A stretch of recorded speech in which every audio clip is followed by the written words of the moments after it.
Vamos conversar? Vamos. Não precisa ter vergonha.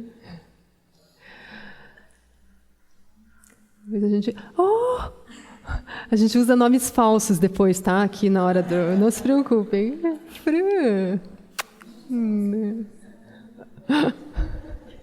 O quê?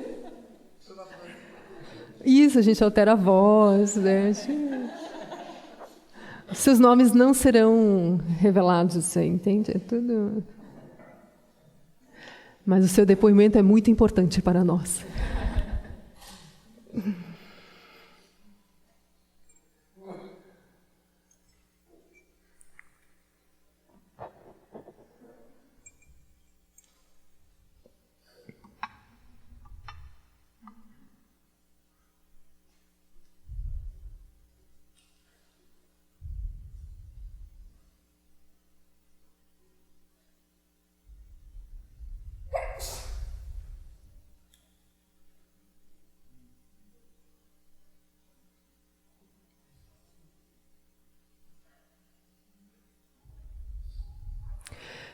Então, se a gente começa essa investigação do mundo interno, a gente vai ver que ali mesmo já começa uma sensação de separação. Então, a gente se sente separado dos pensamentos, a gente se sente separado das emoções, a gente se sente separado do corpo. E a gente está reagindo a esses elementos internos. Aí a separatividade que a gente tem, né, em relação a coisas que... Né, no mundo, é consequência dessa separatividade que começa nesse lugar onde está tudo junto, né? O quanto a gente está separado dos próprios pensamentos para precisar reagir a eles. O quanto nós estamos separados das nossas emoções para precisar reagir a elas. Então, a separatividade, essa sensação que a gente está lidando com coisas e sendo vítima de coisas, é por pura desatenção.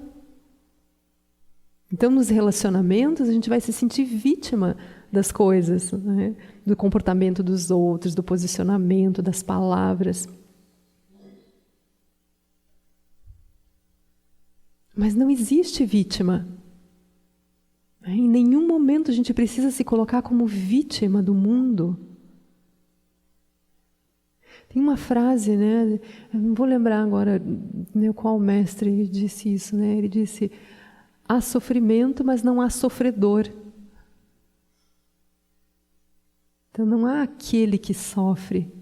A gente não precisa, a gente pode viver uma sensação, mas a gente não precisa se colocar separado dela e dizendo assim: eu sou o sofredor que sofre esse sofrimento.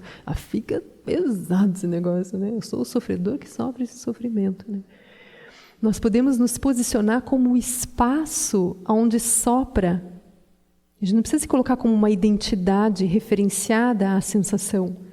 Nós podemos não é nem nos colocar, nós somos isso. Nós somos como o espaço que nesse momento se manifesta como o templo. E tanto não se identifica que quando ele vier ser um refeitório, ele vai fazer direitinho. Vai ser lindo o refeitório aqui. Eles vão entrar de sapato aqui, vai ser maravilhoso. Aí quem levar muito a sério o templo vai se sentir super constrangido, né? Vai trazer um chinelinho, diz: não, gente, eu vou respeitar que isso aqui é um templo. Então, com as emoções, o que acontece, né? Podem surgir os ventos, né? Amor, apego, ansiedade, melancolia, raiva, um monte de coisa.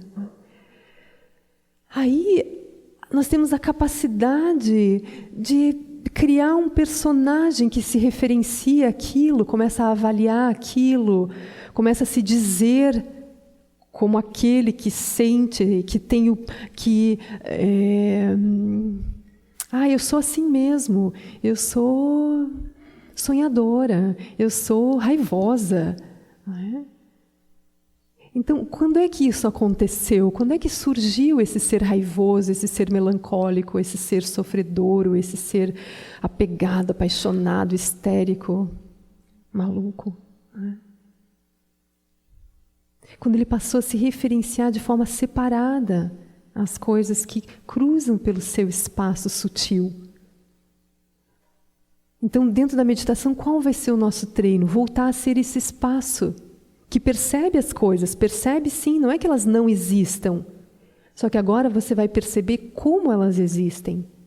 Elas não têm como subjugar você, a não ser que você se coloque separado dela. Mas se você se colocar como um espaço onde isso sopra, você vai perceber que aquilo nem te arranha. Aquilo não tem nem onde estacionar, gente. Não tem estacionamento no espaço primordial. Mas a gente cria, a gente diz assim, tristeza, daí a gente tem lá, né? O moço do estacionamento, tristeza pode vir aqui, isso aqui, ó. Agora calma, calma, daí a gente vai colocando todas as emoções estacionadas. Isso é ilusão, né? Da gente criar espaços fixos para aquilo que é vento. As emoções são vento. Possíveis, são ventos poderosos, né? São ventos criativos que trazem sensações no corpo, que alteram o nosso olhar. Então, eu sentindo medo, eu vejo espinho, eu vejo coisa embaixo da minha cama. Eu escuto coisas quando eu estou com medo. Ah, deve ter alguém. Não, era uma borboleta. Então, esse é o poder, né? O poder das emoções aliadas à nossa mente, né? Luminosa, que é capaz de criar imagens. E não só isso, depois a gente é capaz de ver essas coisas como se fosse um mundo afora. E nós aqui dentro, né, da pele para dentro. Essa é a magia, né, da nossa mente. Poder se ver separada daquilo que brota dela mesma, né? Então, uma coisa é reconhecer que aquilo é inseparável de você. A outra é você se identificar como alguém, né, que tem aquilo, mas tem aquilo com essa sensação de estar subjugado. Quando surge o medo, eu preciso reagir a isso. Eu não dou conta desse medo. Eu quero que ele vá embora. Daí a mente estratégica. O que eu vou fazer para me livrar do medo? O que eu vou fazer para me livrar do apego? O que eu vou fazer para me livrar? Né? Não tem do que se livrar, gente. Acho que essa é a maior boa nova que a gente pode receber. A gente não precisa se livrar de nada, não tem nada de errado conosco. Acho que essa é a melhor ainda. A melhor boa nova. Não tem nada de errado com você. Você não precisa nem querer ser outra pessoa. Só olhe para tudo que está posto nesse momento com os olhos adequados. Que não são mais os olhos reativos, os olhos que julgam, os olhos que não querem, os olhos que querem. Não tem nada para querer ou para não querer. Esse é o espaço de Prajnaparamita, é o espaço que tudo acolhe. E acolher já é uma palavra estranha, porque não é que acolhe, é que já está ali mesmo. Já está ali. Agora, o que você vai ver? Você vai ter esse posicionamento essencial, né, do silêncio. Esse é o posicionamento do imperador, da imperatriz, né? Assim, você habita esse espaço, você é o espaço. E você deixa as emoções e os pensamentos dançarem nesse espaço.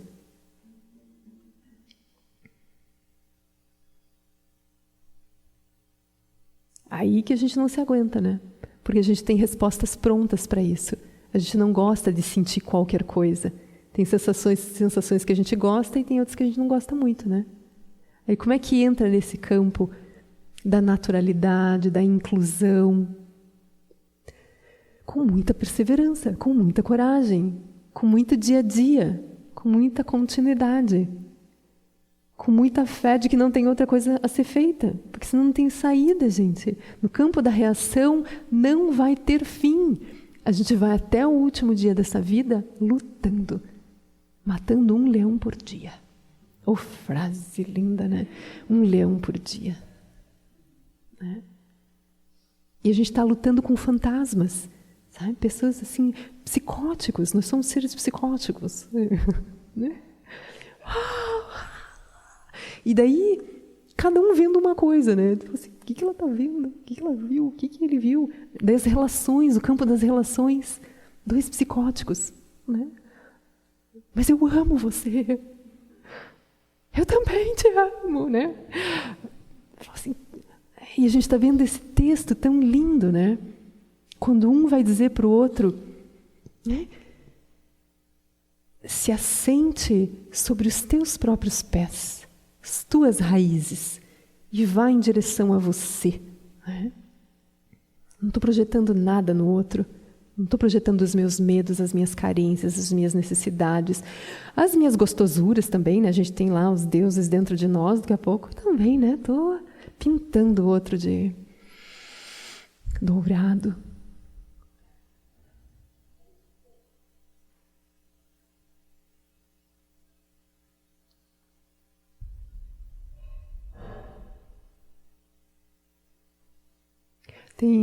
Acho que eu falei uma vez isso para o grupo aqui no SEB também, nessa expressão,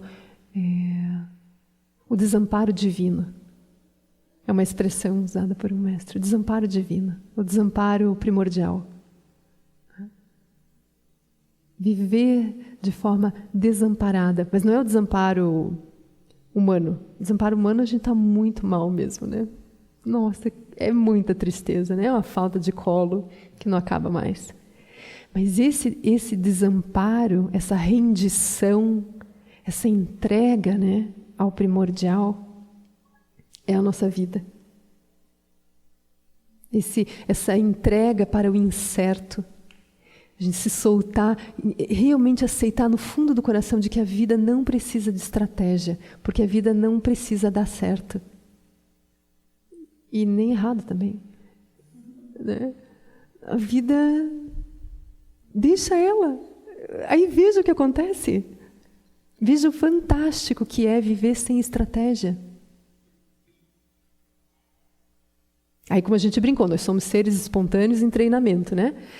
Mas o que vai acontecer se a gente começar a ter um grupo que despertou para esse fluir natural da vida, né? Esse fluir sábio da vida. Aí surge esse termo da sincronicidade. Aí não tem nada que esteja fora do lugar. A gente vai ver que as florestas, o universo se move por sincronicidade. Né? A dança do cosmos, a dança, né, de tudo que é natural. Uma coisa absorve a outra, se transforma. Né? É lindo esse fluir.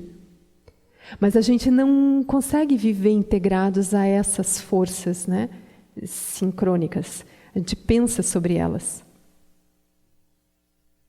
Nosso problema é criar ideias. Por exemplo, a gente cria ideias sobre o nosso retiro.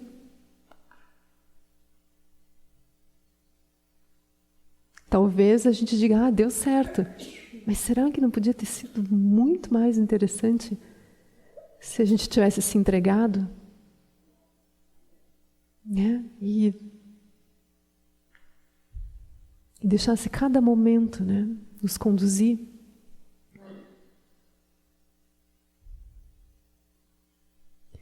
Mas essa confiança, né, para essa entrega, para esse desamparo primordial, derradeiro, começa com esse ato, né, super heróico da consciência primordial se vendo como ser humano ainda.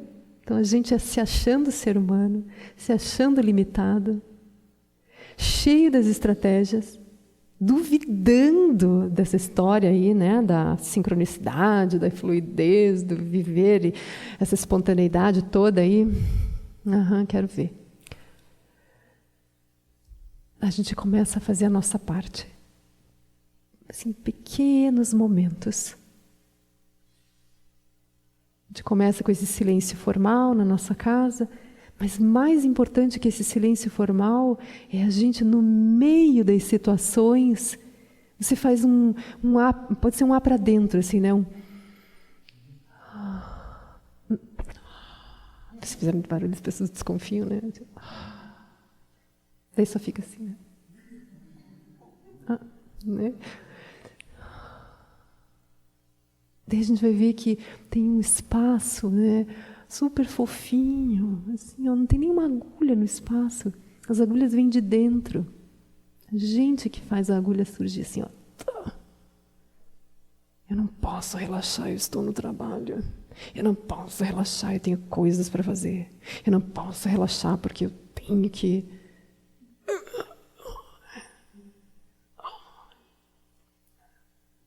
Aí a gente começa a ter refluxo, né? Não se permite nem engolir direito, assim, né?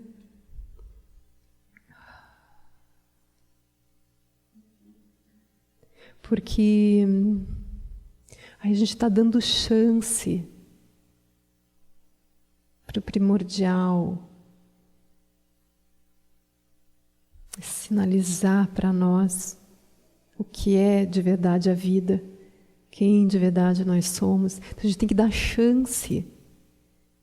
Então não é o que a gente vai fazer, é o que a gente deixa de fazer para dar chance para o silêncio. Então não é a gente que faz silêncio. Você deixa de fazer barulho. O silêncio já está. Ele nem aumenta nem diminui. Paz, conforto, relaxamento. O tempo todo presente, disponível, facinho, facinho, gente, graça. Mas a gente não se permite. A gente se acostumou a controlar, tensionar, pensar. Aí às vezes a gente dá uma paradinha, mas não é relaxamento que vem um desânimo. Ela fala, ela mandou eu parar, mas o que eu estou sentindo é desânimo. Mas nós vamos ganhar, a gente vai receber as instruções agora de como olhar as emoções. Então, ok, você parou e sentiu um desânimo. Agora fique olhando para ele. Não tome ele como base para você pensar sobre algo, sobre o que você vai fazer depois. Só observa que o desânimo está presente. Mas ele não estava antes, está agora. Então ele vai ficar aqui para sempre? Olha, a natureza do desânimo é a passagem. Então agora o que eu sou? Eu sou um local de passagem. Né? A consciência é um local de passagem. Ela sempre fica. Então, daí o que a gente vai começar a perceber? A gente percebe agora aquilo que passa e o que fica. O que sempre fica? Aí a gente está começando a dar chances para a consciência primordial se mostrar. Porque enquanto eu estou identificada, então veio o desânimo. Daí o que acontece? Eu não vejo a consciência primordial, eu vejo o ser desanimado. Eu me identifico com o desânimo, então agora eu sou um ser desanimado. Daí eu penso como alguém desanimado. Eu me posiciono como um ser desanimado. Eu levanto como alguém desanimado. Né? Daí eu falo como alguém desanimado. Mas se eu agora estou recebendo as instruções da testemunha, do espaço de passagem, então só aguarde pacientemente essas reações pelo teu corpo, as estratégias que o desânimo te trazem, mas não seja boba, não compre. Eu estou em contenção de gastos, não compro mais nada, nem pensamento. Não. Estou aqui, super desconfiada agora. Isso é estar de pé, indo em direção a si mesmo. Né? Como a gente recebeu essa recomendação. Ou sentado, indo em direção a si mesmo. Né? Ou seja, você não está... Vem um pensamento e você... Não, vem um pensamento e você não sai do lugar. Você vai ver, eles não vão longe, não tem nada que vá longe. Se alguma coisa aparecer que está indo longe, é porque nós nos familiarizamos e a gente mesmo está dando espaço para aquilo. De alguma forma a gente está se envolvendo com aquilo. Mas vai surgindo. Uau! Você simplesmente aguarda. E aí vai surgindo esse refúgio. Você começa a encontrar o refúgio na consciência, que está sempre presente, permitindo as experiências, mas não se referenciando a essas experiências para ser alguém. Então aqui cai tudo, gente, cai bem e mal. Porque a gente não vai mais nem se referenciar aos nossos conceitos de virtude, de pessoa, né? Vai cair tudo, porque tem que ficar pelado mesmo. Tem que ficar com a consciência nua. Sem referenciais. Daí a gente tenta pensar o que seja isso. Não dá certo. Não dá certo. Para. Vocês começaram a pensar, para. Porque não é com pensamento que a gente vai entender o que é a nudez da consciência primordial. Porque o pensamento faz parte da pessoa. Tá? Então não é com pensamentos, com atitudes, com estratégias que a gente reconhece a consciência primordial. É na soltura, pacientemente, perseverantemente, infinitamente paciente, infinitamente perseverante. Vai soltando, sem expectativa também. Será que eu estou mais perto dela? Será que ela está chegando? Será que é essa sensação? Já se separou. Você já está esperando alguma coisa. Então, isso, gente, é o checkmate da mente. Não tem nenhuma estratégia a qual você tenha utilizado que vai te ajudar agora. Esse é o desamparo primordial. Não tem nada, porque não precisa de nada. Não é assim, castigo, não tem nada para te ajudar agora. Não, é porque não precisa. A gente só perde o reconhecimento da consciência primordial porque passa a se identificar com a atividade que ela é capaz de realizar. Ela é capaz de pensar, de criar separatividade, ela é capaz de sentir. Mas daí baixa um esquecimento, assim, uma névoa. E a gente sai brincando e esquece. A mãe começa a chamar a gente no final do dia para voltar para casa, para dormir, tomar banho, e a gente esquece. E perdeu as crianças na floresta, na vizinhança, no bairro. Então é isso, Ao final, então a gente pode, afinal de contas, a gente vai estar vivo, com esse corpo, vai se encontrar com as pessoas, vai amar, inclusive, Esse é o nosso projeto de vida. Mas não pode esquecer dessa fonte silenciosa que vai ser o nosso refúgio derradeiro. Então a gente não vai transferir mais a nossa confiança para as experiências, para o amor, para, enfim, essa pessoa lindaça que chegou aqui. Viu como meditação dá certo? Olha aí, rezar dá certo. Chegou. E disse que quer ficar. Gente, disse que quer ficar. Ou as relações no trabalho começam a melhorar. A gente começa... Então, ok, isso é assim. As coisas vão melhorar. Mas não seja tolo. Não acredite que é aí que você vai parar. Era isso, Esse é o fruto máximo da sua prática.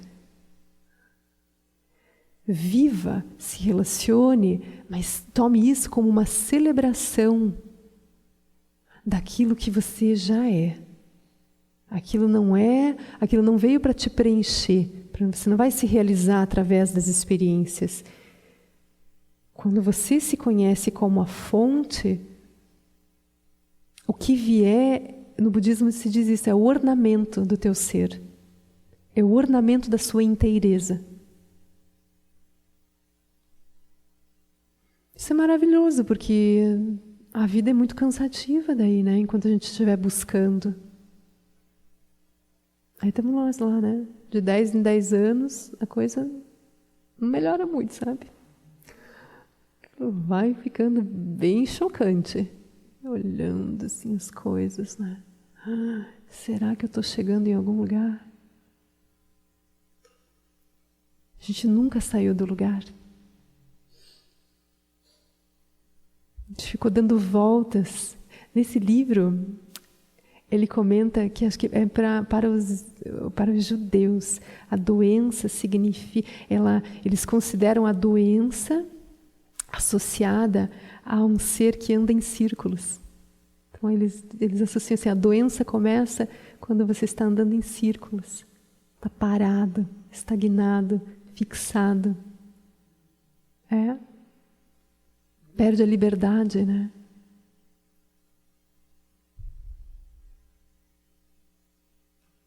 Então é isso que a gente está fazendo, 10, 20, 30, 40 anos a gente está fazendo isso. Como quem está dando volta em volta da quadra, Aqui só isso, Então agora, enfim, a vida. Vou me conhecer.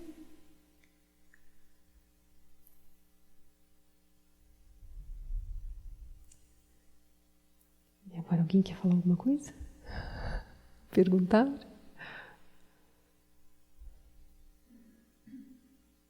Vocês estão achando assim tudo muito pesado o que a gente está falando? Não? Porque às vezes vocês fazem umas carinhas e eu fico preocupada. É só pensamento, assim, né? É só uma assim, será que isso é muito... Eu tenho a sensação que isso é a pura leveza, né? É cortante talvez para as ideias que a gente tenha sobre a vida, né? Mas o que isso abre... Nossa, né? Não precisar mais ter estratégias para viver, né? Não ter esse desgaste mental, energético, não ter o desgaste do controle, controlar as pessoas, os eventos. Uau!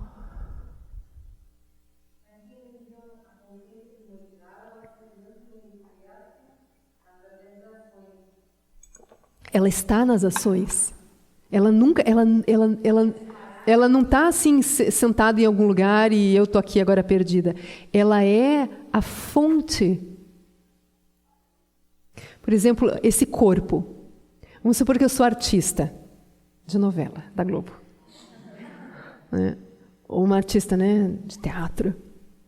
Eu vou usar o mesmo corpo.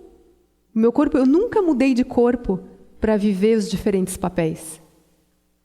Eu posso fazer expressões diferentes, roupas, né?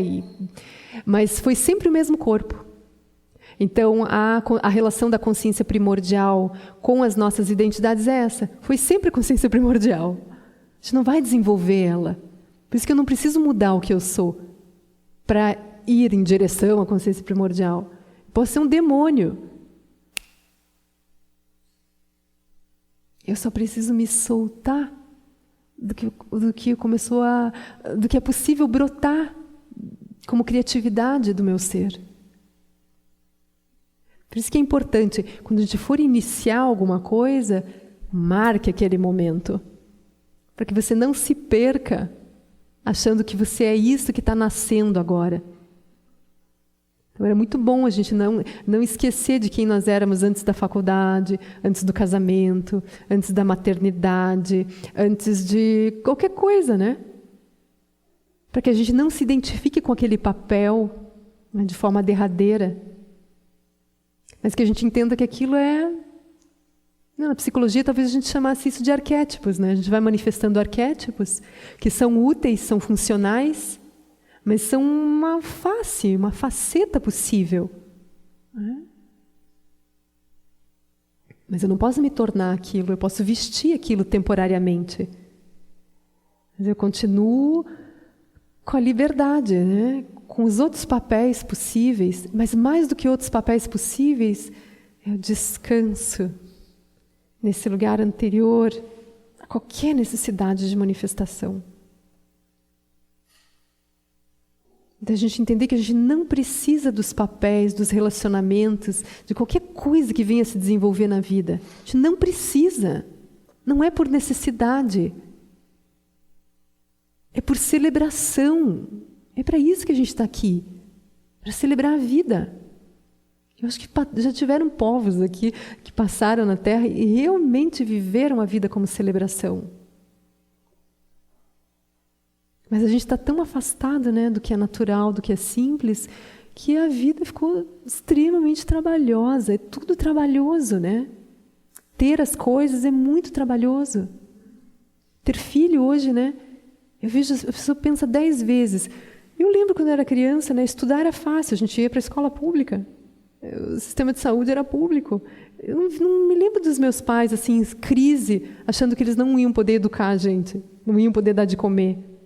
Hoje é tudo no papel, porque é tudo muito complexo. Tudo passa pelo dinheiro. Né? Quem que criou isso? Gente, vocês estão sabendo quem que criou isso? Me deem nomes que eu vou lá, eu pergunto o que se tinha na cabeça de fazer um negócio desse. Não precisa, né? É brincadeira. Isso é a nossa mente, né? Complexa. Coletiva. Enlouquecidos coletivamente.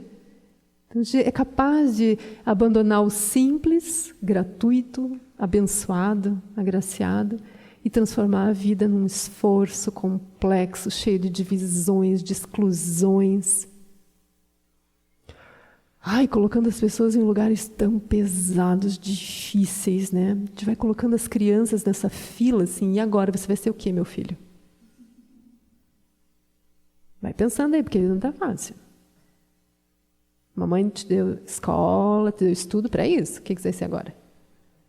Às vezes não é nem a mãe, né? Nem o pai. Olha que peso.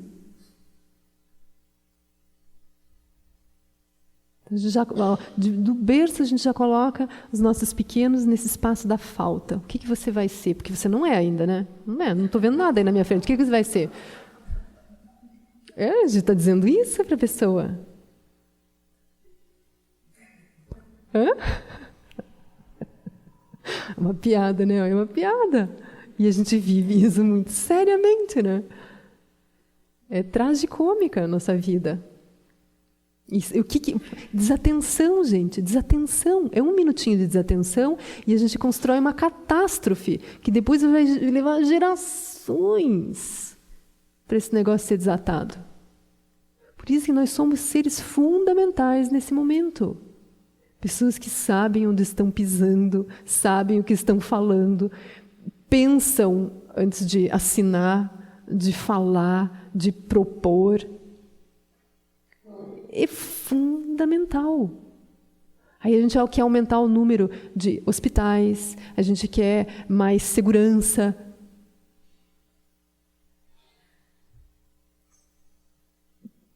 Desatenção, tudo é fruto de desatenção, de desconhecer-se. Aí não adianta, não vai ter fim isso. Não vai ter hospital suficiente. A gente tem que liberar. Tem que ter poucos médicos, tem que ser como era na época do tal. Se começar a ter muito doente, não paga mais o médico. O pagamento do médico estava atrelado à falta da doença. Não é interessante isso?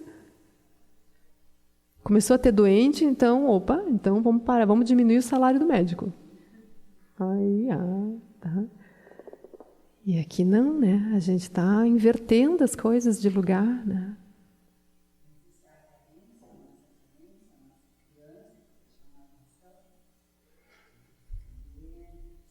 Daí, meu amor, é tudo, né? Exatamente. Pela desatenção, a doença vai surgir de muitas formas, né? Esse andar em círculos aí, né? Da gente não se conhecer. O que é andar em círculo, né? É o movimento, é o ócio ativo? Como é que é o ócio criativo? Não. Isso, carregar pedras de um lugar para o outro, não está fazendo nada. Daí vem disso, né? Mas a gente não está fazendo nada efetivamente, né? E aí vai adoecer, né? Por não se conhecer, aí o corpo vai receber o impacto dessas emoções com as quais a gente se familiariza, né? Se você se familiariza com o medo, isso tem reações físicas. Isso interfere no funcionamento dos teus órgãos, interfere na tua alimentação, no teu comportamento. Aí vai vir de tudo, né? Então aqui, nesse espaço da nossa prática, nós vamos agora observar essas emoções. A gente vai liberar elas agora. A gente vai vê-las como elas são. A gente vai abençoá-las. A gente vai ver que elas nunca foram, né, um perigo para nós. Mas por desatenção, a gente achou que era alguma coisa que eu tinha que agarrar ou eu tinha que afastar. Então aqui não. Eu vou assumir esse posicionamento ultra desafiador, né? Sentinela. Olha o microfone ali para a nossa amiga. E como equilibrar ser consciente, estar consciente numa sociedade que não entende isso, que ainda está caminhando muito lentamente para esse processo? Gera um conflito também. Então, não é só se equilibrar, estar consciente, né? Você, mas o em volta também, não estando na mesma sintonia, no mesmo grau, digamos assim, de lucidez, gera um conflito também. Para você? Você quer dizer? Ou o teu comportamento gera um conflito para... Não, porque eu não cheguei nesse grau de consciência, né? Mas se um dia eu chegar completamente consciente sempre, que é, digamos, chegar no ideal, na iluminação, eu não sei, eu não tenho conhecimento do budismo suficiente para falar, mas chegando nisso, né? Uma pessoa que acha, ou que está perto disso, de viver plenamente a sua consciência, né? Vai destoar? Vai destoar do grupo? Sabe? Então, assim, como equilibrar tudo isso? Como você se comporta, Márcia? Não, eu não sou exemplo. Vamos tomar o Lama Santen de exemplo. Teu conhecimento, né? Como que você se comporta em um mundo em que... Mal, muito mal.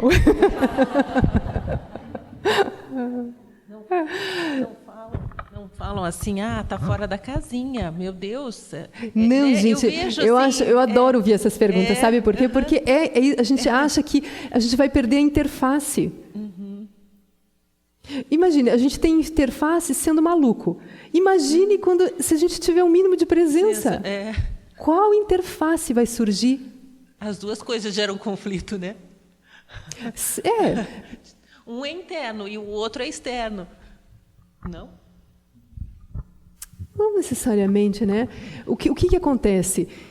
O conflito, imagina, né? Gandhi, Jesus Cristo, citem outras pessoas aí. Nelson Mandela,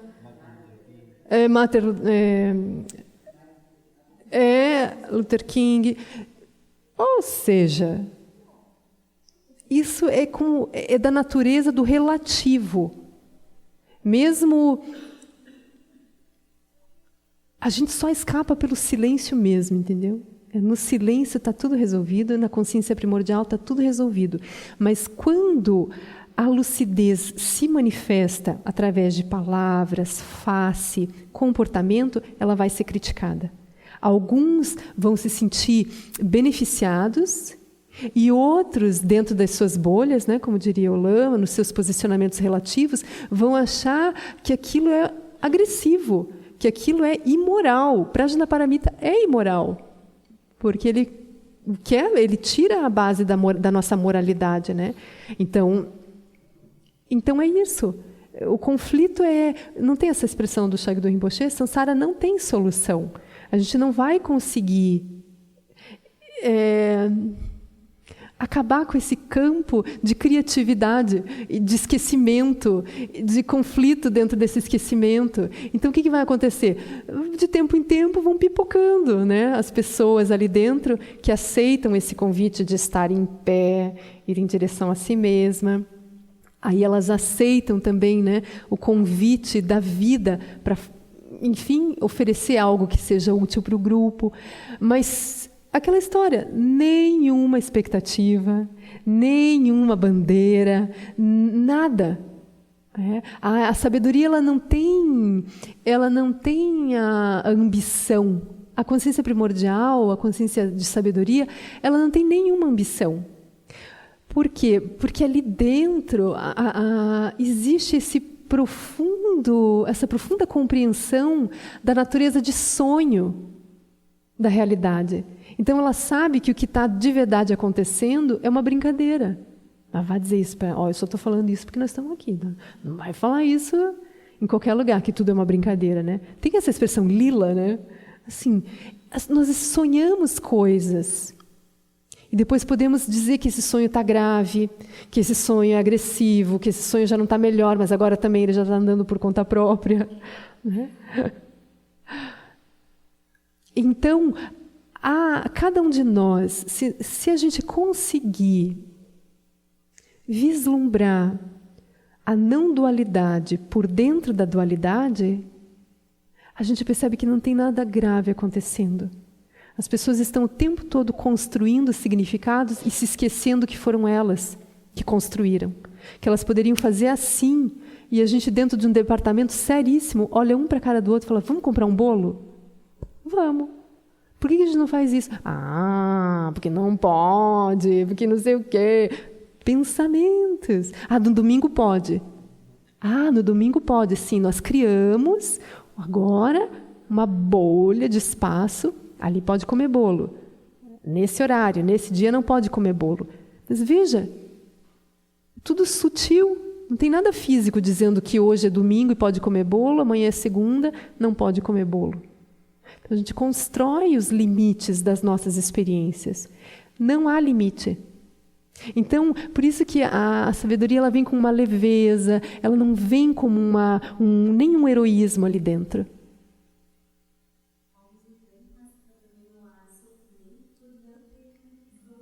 Isso. Por não poder...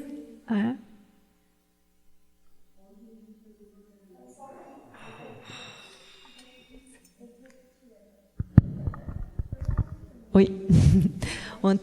Então, o que eu tinha falado mesmo? Não há sofrimento. Não há sofrimento, isso. Não, ontem meu filhinho de 4 anos me perguntou, hora de dormir, se era errado cuspir no chão. Olha lá. Aí eu falei, filho, normalmente a gente não cospe dentro de casa, assim, né? Porque... Jardim? Não, mamãe, que o porteiro disse que cuspir não é legal. Aí eu dei um tempo, assim, eu falei, olha, filho, aqui no prédio, eles vão sofrer se tiverem cuspir, então, se você puder, não cuspa. Mas, quando a gente estiver numa grama, no parque, na rua, você cospe o que você quiser. E daí eu percebi que existia um grau de sofrimento em não cuspir quando num determinado lugar. Eu fiquei um pouco refletindo sobre isso, porque as crianças elas trazem o tempo inteiro o limite da nossa sociedade. E a gente fica naquele meio, assim, né? Assim, não reforçando as bordas, mas, ao mesmo tempo, é legal perceber que pode não ser sofrido, de repente, não cuspir ali. Sim. Porque você segue com a liberdade de cuspir, embora ali você decida não cuspir, porque a outra pessoa vai sofrer muito. Sim. Então, me fez... Exatamente. Isso, né? Vai surgir uma adequação. Porque a gente não vai perder... A gente vai... Foi essa expressão, veja a não dualidade dentro da dualidade. Então, entenda o que é bem e mal, culturalmente, historicamente, cruze por dentro disso de forma adequada, mas esteja livre para, a qualquer momento, você fazer algo que expanda a visão das pessoas. Mostre que aquilo não é sofrimento, que aquilo é relativo, mas daí você não está indo de frente, né, batendo de frente, protestando, né, reivindicando nada. Você está dentro do silêncio, muito confortável, e você vai fazer o que der.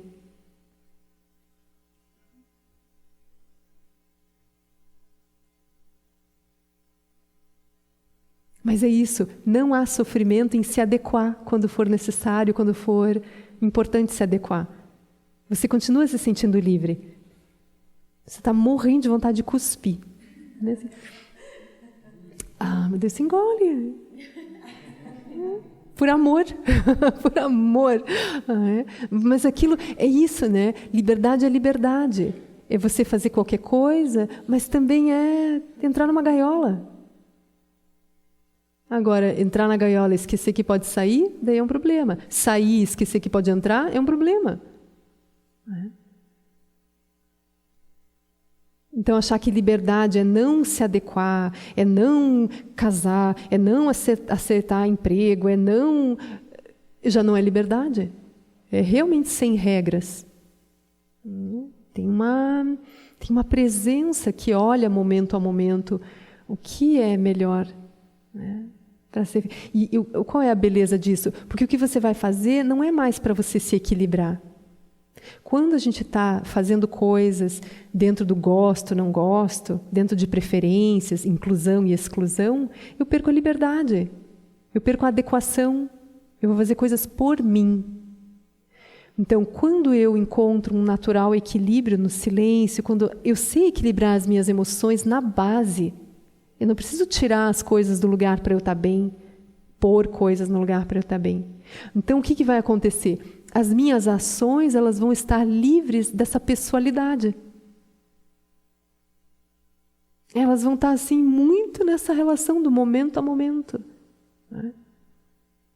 Não tem nenhuma exigência de que as coisas tenham que ir para cá ou ir para lá. Porque estou na base primordial.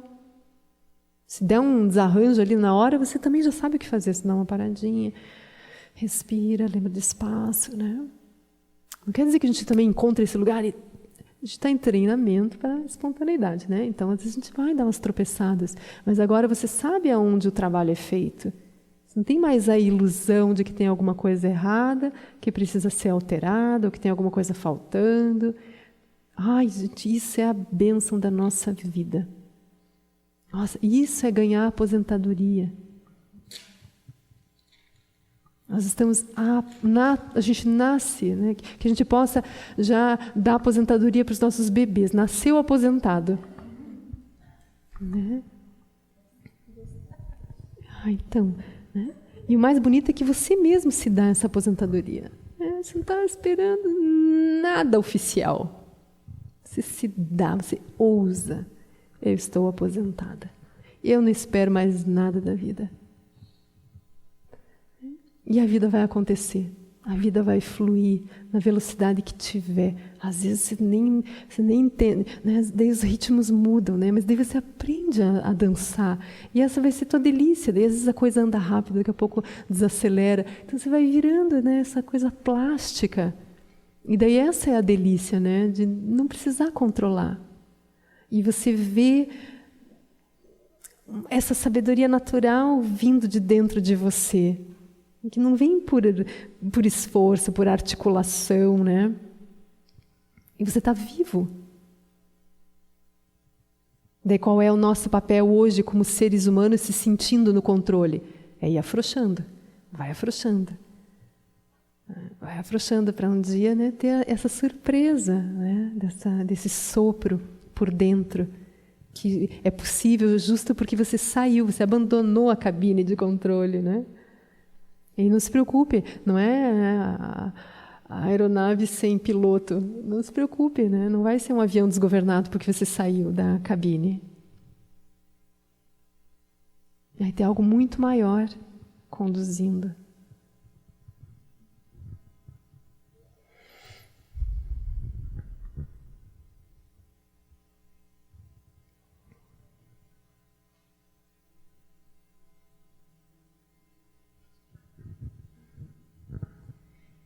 Quando você fala, é muito lógico e óbvio tudo isso. Faz muito sentido. Uhum. Né? Não tem dificuldades em entender isso.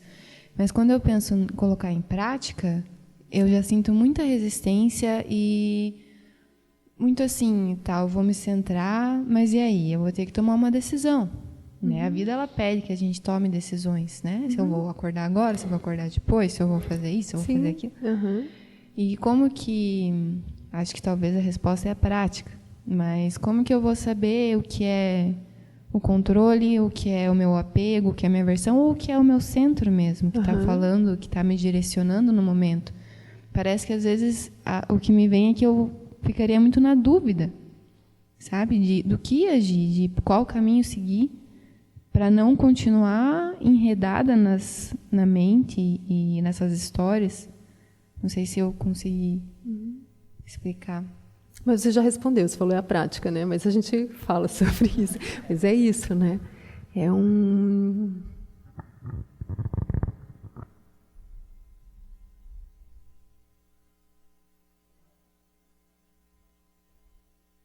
Isso é um exercício de rebeldia, né?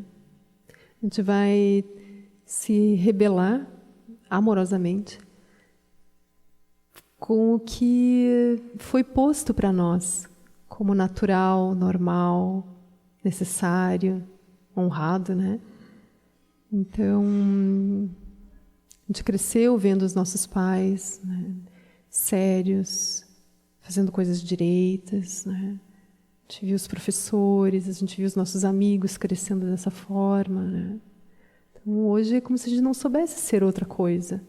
E E a gente, esse lugar que a gente está exatamente agora, né?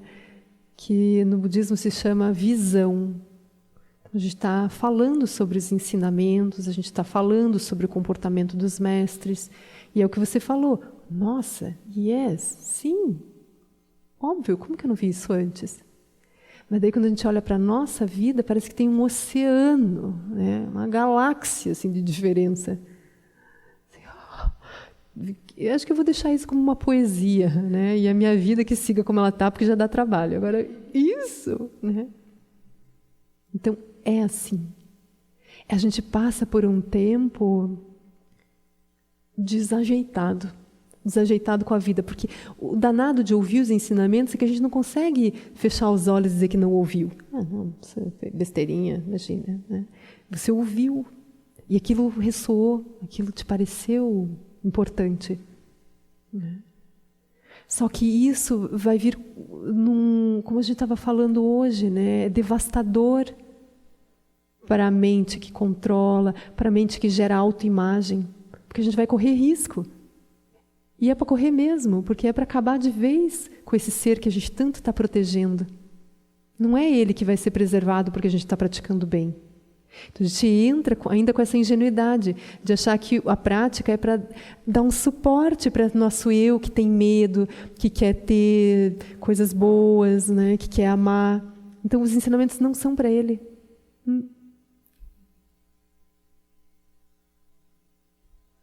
Então, como é teu nome? Fernanda, né? Supernatural. Eu acho que mesmo as pessoas que estão aqui mais tempo sabem quanto tempo você está ouvindo os ensinamentos? Uhum. Uhum.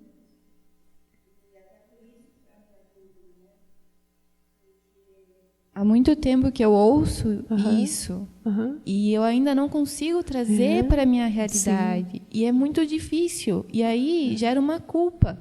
Né? Eu ouvi o ensinamento. Eu sei que isso que eu estou vivendo nos meus dias mais escuros, digamos assim, que eu estou mais identificada, acende uma luz e fala, você sabe que não é isso. E aí vem uma cobrança por eu não ter conseguido ainda pôr em prática realmente. Me dissociar da minha mente. Parar de ouvir isso. E aí, quando eu escuto você, de novo, é uma alegria escutar os ensinamentos. E eu tenho muita vontade de tornar real. Sim, viver isso. De viver. Mas daí, quando eu penso realmente, é resistência. É resistência. E aí, essa é a dúvida, sabe? Mas é assim, Fernanda. É assim, não é diferente para nenhum de nós. Tem alguém que vai me desmentir? Por favor, né? É difícil, não é? É simples, mas não é fácil. Não é? Porque a nossa mente é complexa e ela duvida, ela duvida da prática, ela duvida dessa simplicidade toda, né? Por isso que na meditação não tem saída daí, sabe? Para como eu falei, essa etapa que a gente está aqui é visão. Então, acendendo essa chama. Aí a gente vai precisar da etapa seguinte, que são esses momentos de recuo. Porque é uma manobra. Imagina um grande moinho. Então, o que a gente vai fazer agora? A gente vai frear uma grande roda que está posta no sentido dessa nossa existência pessoal. É enorme, assim. Aí nós, desse tamaninho, assim, duvidando ainda se isso é possível ou não. Aí a gente vai, senta em silêncio lá, daí aquela roda assim. E a gente, e mais uma, e a gente fica ali, daí eu vou ficar aqui mais um pouquinho, né? Vai até lá em cima com ela e para aqui. Assim. Mas você não se mexe. Porque essa roda, por muito tempo, você foi aliada, você se aliou a ela. Então, nesse momento da gente romper essa aliança, não vai ser fácil. Porque tudo foi posto no automático. Nosso corpo, nossa energia, nossa mente. Esse personagem aí agora também está se achando, acha que existe. Acho que foi sempre, veio antes de Deus até. Então, esse é um grande momento da nossa vida, quando no escuro, né, no escuro de tudo, a gente ouve esses ensinamentos, eles nos tocam, e é o nosso circo inteiro posto, e a gente diz, eu vou testar isso. Só que qual é o desafio? Como eu falei, aqui nenhuma das ferramentas que você conhece te servem. Por isso que a gente fica nesse nada. Pensar, reagir às emoções, fazer, construir. Também não. Isso aí também não. Também não. Não. Se a gente entendesse isso, quando o mestre vai com uma faquinha assim, a gente mostra ele...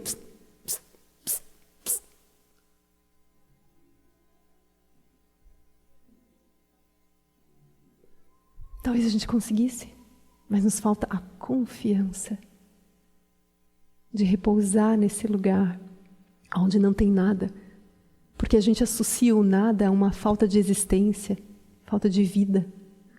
Então nós estamos identificados, a gente se sente vivo se estiver pensando, se estiver se relacionando, se estiver obtendo algo, se tiver emoções subindo e descendo. A gente não concebe a existência, a vida,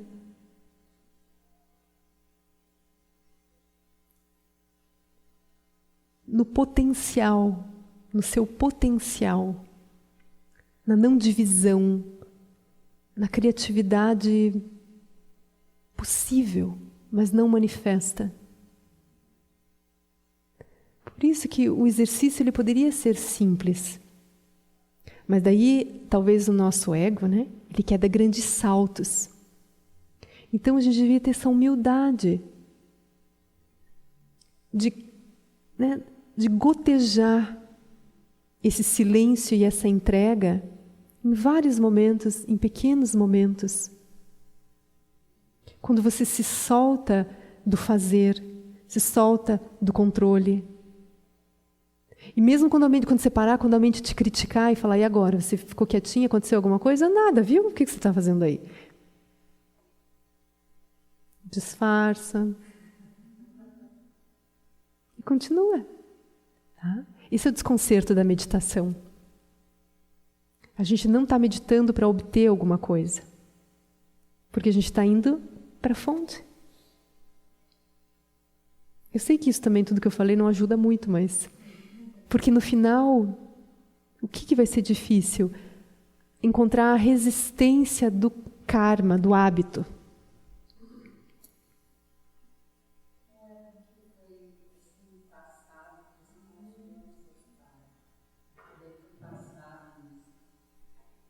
Sim, é isso que eu falei para a Fernanda, né?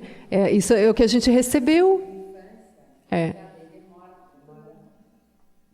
Muito para a gente aprender a confiar novamente, porque como você falou, é uma questão de confiança, né? Então você desde pequenininho confiou nos seus pais, eles até te rotularam de braba, de nervosa, né? Daí agora você tem que desmoronar, desconstruir tudo para deixar fluir, né? É isso? Você não precisa nem desmoronar, né? As coisas estão desmoronando o tempo todo já, né? Gente que não vê, que as coisas estão mudando. Então, isso que também tem a beleza da nossa prática, não é que a gente vai construir um novo mundo, uma nova forma de ser. A gente só vai passar a ver as coisas como elas sempre foram. É só isso. E o nosso sofrimento estava vindo porque eu não olhava as coisas como elas eram. Aí, de novo, isso é desconcertante, porque você não vai construir uma visão.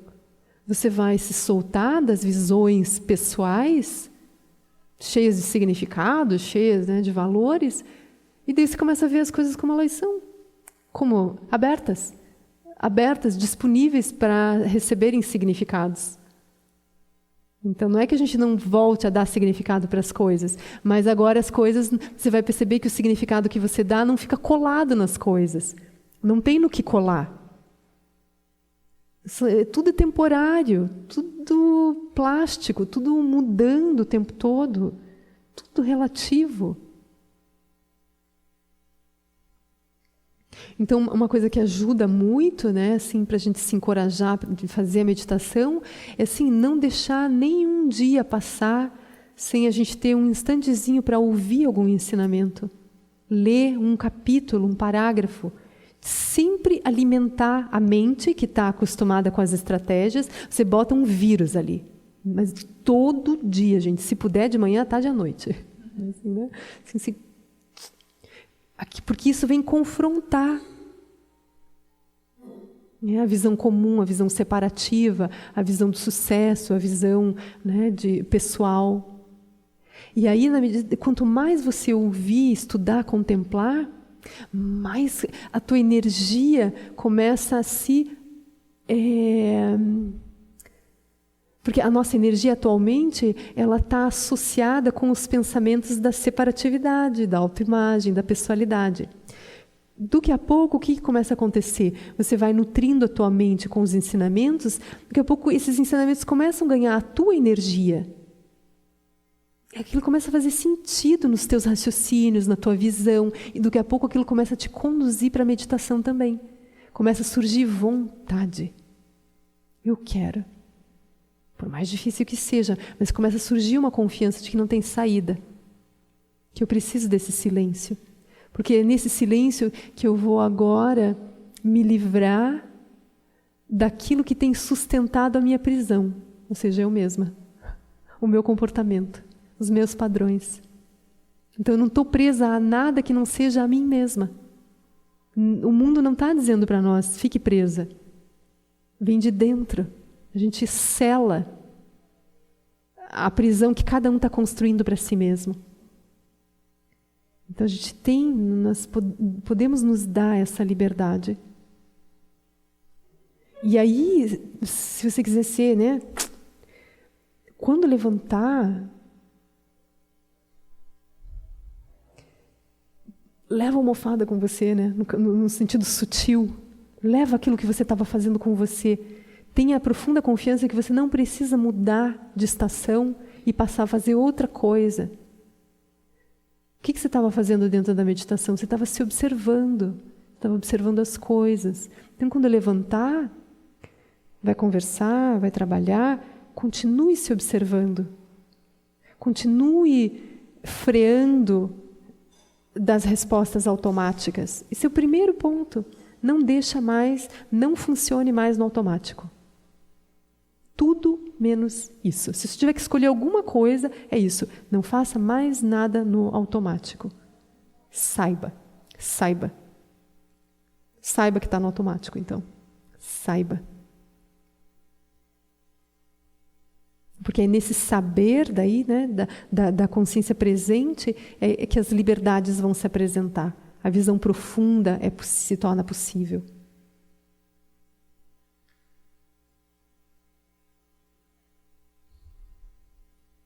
E grupo é sempre bom. A gente se reunir periodicamente para chorar junto, para praticar junto, para estudar junto. Isso faz muita diferença. Dá para ver aqui, né? A chama que acende quando a gente está todos olhando, né, na mesma direção.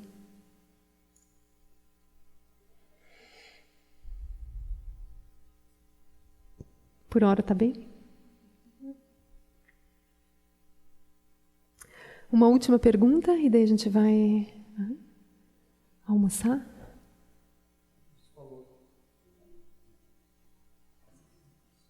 Você falou que com a sabedoria vem a leveza, não vem nenhum heroísmo.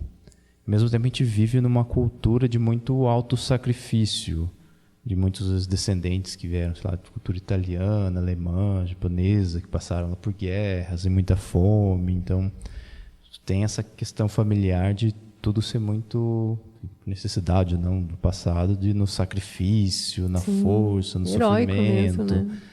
Então, como que a gente consegue um caminho assim de conciliar ser grato, digamos, agradecer o que você recebeu, ser grato por essa sacrifício, por esse sofrimento, mas também ter essa rebeldia amorosa que você falou ali de, mas também tem outros caminhos onde a vida pode ser um pouco mais espontânea, não precisa ser com tudo tanto na força, no sacrifício, no sofrimento, assim. Sim, eu já ouvi o Lama falando sobre isso em retiro. Uma vez ele deu instruções para a gente lembrar dos ancestrais, lembrar de todos os esforços, né, que eles fizeram, tendo como ferramenta unicamente a visão dual. Ou seja, eles só, né, na ausência dessa visão de sabedoria, a única coisa que eles podiam fazer é encontrar um meio de sobreviver, né, de trabalhar o meio ambiente, né, as adversidades de grupo também, né, que vieram com as guerras.